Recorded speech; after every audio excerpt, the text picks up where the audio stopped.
देतील कदाचित ज्यावेळेस त्यांच्या मनामध्ये येईल. देव देतील कदाचित ज्यावेळेस त्यांच्या मनामध्ये येईल, पण देव नक्कीच देतील ज्यावेळेस माझ्या मनामध्ये येईल.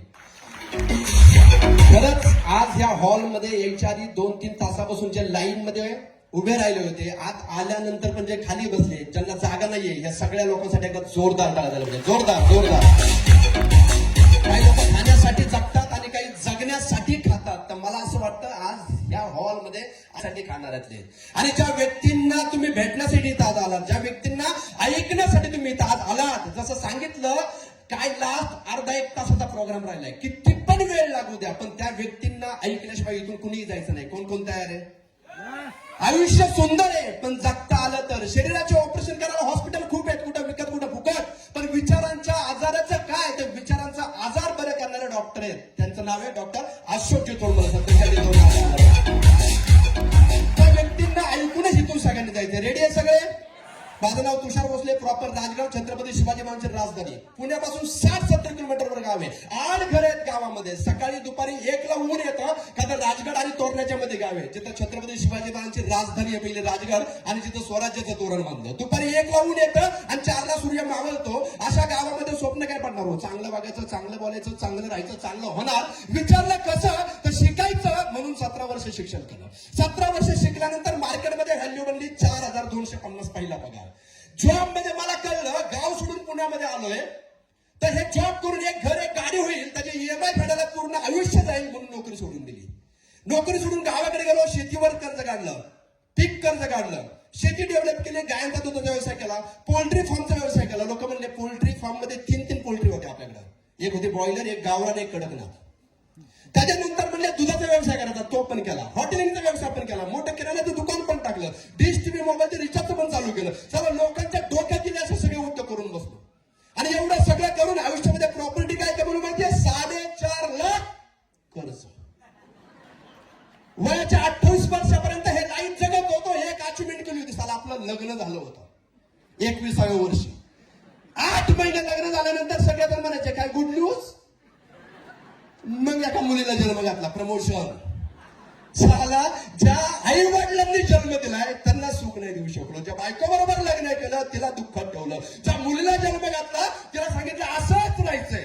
आणि हे आयुष्य जगत असताना म्हणतात ना, अमावस्येनंतर पौर्णिमा येते, पौर्णिमेनंतर अमावस्या, रात्रीनंतर दिवस येतो, दुःखानंतर सुख येतं. असंच किरण रात्री अंधारामध्ये माझ्या आयुष्यामध्ये एक चांदणं चककलं. त्या चांदण्याचं नाव आहे सनेज केअर इंडिया प्रायव्हेट. 2017ला मी सुरुवात केली, काम करत गेलो, अडचणी आल्या, सगळे लोक म्हणायचे सगळं करून झालं, आता हेच करायचं राहिलं होतं. काही जवळच्या लोकांकडे गेलो, मी सांगायचो आज असा प्लॅटफॉर्म मिळाला जिथून मी माझं आयुष्य बदलू शकतो.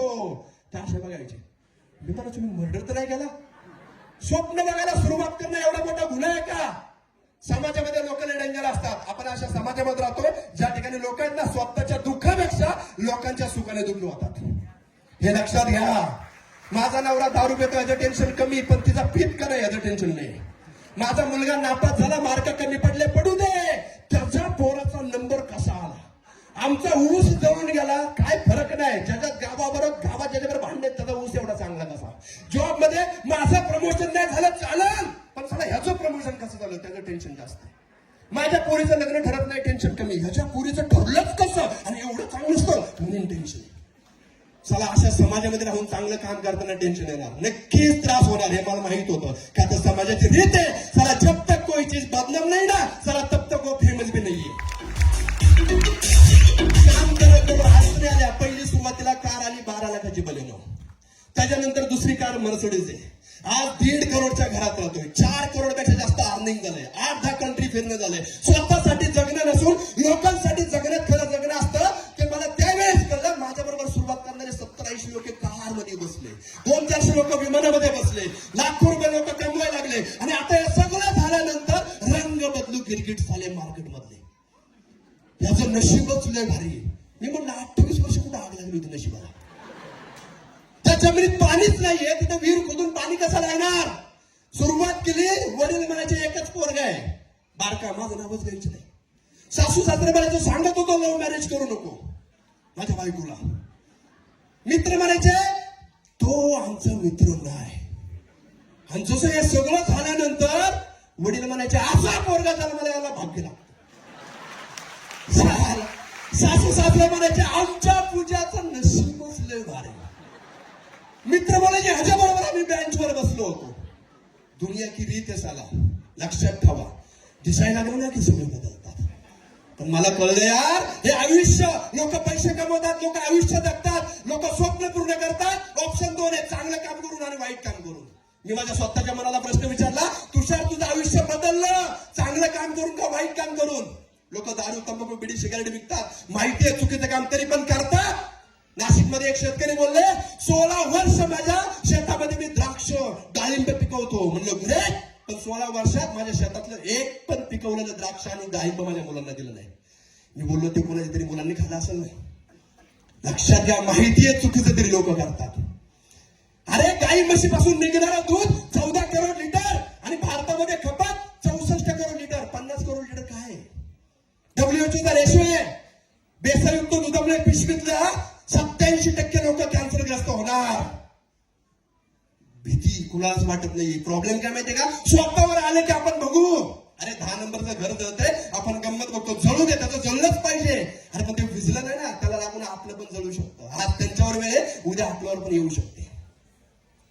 3.5 वर्षापासून माझी मुलगी आहे, 3.5 वर्षाचं बाळ माझ्या हातात डेथ झालेलं मी पाहिले. 3.5 10 मिनिटात अंकल अंकल मला बोलताना डॉक्टरकडे गेलो, डॉक्टर म्हणतात स्ट्रोक. 3.5 वर्षाच्या मुलीला. काही काही लोकांना वाटतं एवढं गर्दी, एवढं त्रास, एवढे लोक काय आले, काय वेळेस सगळे लोक ओरडतात, काय आहे हेल्थ, काय आहे वेल्थ, काय हॅपीनेस. अरे मार्केटमधल्या मेजर प्रॉब्लेमचं सोल्युशन असतं नाही. आज प्राऊड वाटतो मला, ज्या लेडीजला 267 टाक्याचं ऑपरेशन झालंय कॅन्सरचं, 5 वर्षाच्या घराचं काम चाललं होतं, ते घर विकावं लागलं. त्यांनी सांगितलं जमिनी विकावी लागली उपचार करण्यासाठी. लहान लहान 2 मुली, आणि त्या लेडीज सांगतात एवढं करून फरक पडला नाही, पण सनेजचे प्रोडक्ट आले, डॉक्टर शॉकिंग आहे, एवढा रिझल्ट कसा भारी आला. हे आहे सनेज. 6 वर्ष लग्नाला झाले, बाळ होत नव्हतं म्हणून दुःख त्रास घरात. सासू रोज बोलायची तू कधी मरणार, म्हणजे माझ्या मुलाचं दुसरं लग्न करावं लागेल. एवढा समाज डेंजर. आणि त्या लोकांपर्यंत सनेजचे प्रोडक्ट पोचतायत आणि 10 वर्षानंतर त्यांच्या घरामध्ये एका लक्ष्मीचा जन्म होतोय. हे आहे सनेज. अख्ख्या गावातले सगळ्यांचे शेतीचे प्लॉट खराब झाले आणि एका शेतकऱ्याला सनेजचे प्रोडक्ट मिळतात. 8, 10, 15 हजार रुपयाचे प्रोडक्ट वापरतात आणि जे पीक काढून फेकायचं होतं त्या शेतामधून 14 ते 15 लाख रुपये उत्पन्न मिळतं. हे सनेज आहे. त्या प्लॅटफॉर्ममध्ये आज पाहिलं, भाजी विकणाऱ्या लेडीज 50 लाखापर्यंत पोहोचले, हाऊस वाईफ लेडीज 2-2, 5-5 करोड पर्यंत पोहोचले. अरे लग्नाच्या आधी मुली 2-2 गाड्यांमध्ये फिरतायत. कॉलेज लाईफ मध्ये जे मुलं 100 रुपये आई वडिलांकडे मागतात ना, त्या मुलांना हा प्लॅटफॉर्म मिळलाय आणि 1-1, 2-2 लाख रुपये महिन्याला कमवतात. हे सनेज मित्रांनो, हे तुम्ही आज ऐकता इथं सगळ्या गोष्टी. अरे लोक म्हणतात गरीब काय, श्रीमंत लोकांना श्रीमंत बनायला ऑप्शन खूप आहे, पण गरीब लोकांना श्रीमंत बनायला ऑप्शन नसतात. असतो, पण तो आला ना तर दिसत नाही, डाऊट्स येतात, विश्वास बसत नाही. असं का? भगवंताच्या मर्जीशिवाय झाडाचं पान पडणार आहे, लक्षात घ्या. असंच आपण इथे आलो, स्वतःच्या मनाला प्रश्न विचारणं गरजेचं आहे. आज ह्या हॉलमध्ये मी का आलो? माझ्या फॅमिलीमधून मीच का? का माझी बायको नाहीये, का माझे वडील नाहीयेत, का माझा नवरा नाहीये, मुलं करे, मीच का? मी विचारला होता प्रश्न 2017ला, मीच का माझ्या फॅमिलीमधून? आज उत्तर मिळालं, माझ्या फॅमिलीमधून भगवंतांनी निवड केली असेल. हाच तो व्यक्ती आहे, त्याच्या फॅमिलीसाठी काहीतरी करू शकतो आणि समाजासाठी काहीतरी चांगलं करणार. मला एकच कळलं मित्रांनो, प्रॉब्लेम आहेत आणि प्रॉब्लेमचं सोल्युशन आहे. जे लोक प्रॉब्लेमचं सोल्युशन देतात त्या लोकांचं आयुष्य बदलते. आणि आज जगातला सगळ्यात मोठा प्रॉब्लेम आहे तो हेल्थ, वेल्थ, हॅपीनेस, आणि त्याचं नंबर 1 सोल्युशन सनेज मधून मिळतं. त्या कानाला लाईफ बदलणार आणि ते बदलले लोकांचं आज. आणि तो प्लॅटफॉर्म सगळ्यांना मिळाला आज. रेडी आहे का सगळे समजून घ्यायला? रेडी आहे का सगळे समजून घ्यायला? अरे आजपर्यंत लागलेला दिवा विजवायला खूप असतात, होणार नाही, शक्य नाही, जमणारच नाहीये. 8 वर्ष मुका होतो, माझा जन्म झाला तर मॅडम सगळे म्हणले अरे 3 मुलींच्या नंतर 9सा मुलगा झाला पण मुका आहे. ह्याच मुंबईला माझा आजूल होता, आजी राहायची. एका डॉक्टरला कळलं मुका नाही हे पोरग, टाळ्याला जीभ चिकटली, ऑपरेशन झालं. मग थोडं प्रमोशन, मुक्याचा बोबडा झालो. सगळे बोबडा बनायला लागले. शाळेत नाव पण सांगतात नाही. मी जातो तू तू तू तू तू सर म्हणायचं तू बस, माझं तुषार म्हणता यायचं नाही मला. सगळे लोक म्हणायचे काहीच करू शकत नाही. पण आज या ठिकाणी माचीच्या गाडीमध्ये आग आहे यार, कोणतरी लावणारं लागतं. ती आग लावणारे आमचे ग्रेट मेंटॉर महागुरु अशोकजी कडून आणि आज आयुष्य बदललं. मला लास्ट जाता जाता एकच सांगायचं, आयुष्यात सुख येतील, दुःख येईल, चांगलं वाईट सगळं घडू शकतं. आपल्या आयुष्यात वाईट घडलं त्याला आपण पकडून ठेवतो, कुणीतरी वाईट वागलं त्याला आपण पकडून ठेवतो, पण चांगल्या गोष्टी पकडून ठेवत नाही. 7 मार्च 2011 माझं लग्न होतं. सगळीकडे खुशीचं वातावरण होतं. मेहंदी काढली होती, वरणाच्या गाड्या सजवल्या होत्या, कार्यालय सजवलेलं होतं. आणि 7 मार्च 2011 सोमवारचा दिवस, लग्नाच्या दिवशी कोणतरी येऊन मला 1-2 वाजता उठवतंय आणि उठून मी समोर बघतोय तर आईची डेड बॉडी समोर ठेवली होती. लग्नाच्या दिवशी सगळं संपलं असं वाटत होतं.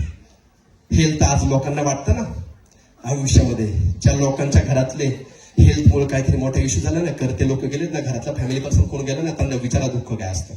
आज आपल्या घरातलं कोण हॉस्पिटलला असतं ना, तर आज आपण या हॉलमध्ये बिलकुल पण नसतो.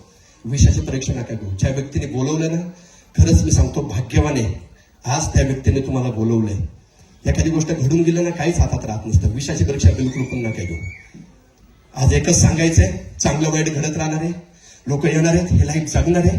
आयुष्य जगला किती, त्याच्यापेक्षा जगला कसं ते महत्वाचं आहे. प्लॅटफॉर्म सुंदर आहे. आज खरंच ज्या व्यक्तीने रोपटं लावलं आणि आज शेकडो लाखो लोकांचं लाईफ बद्दल अशा छगेंद्र राठोड सरांसाठी एकदा मनापासून सांगाल, संघर्ष में हर इंसान अकेला होता है, संघर्ष में हर इंसान अकेला होता है, सफलता में सारी दुनिया उसके साथ होती है, सफलता में सारी दुनिया उसके साथ होती है. लेकिन याद रखना मेरे दोस्त, जिस चीज पर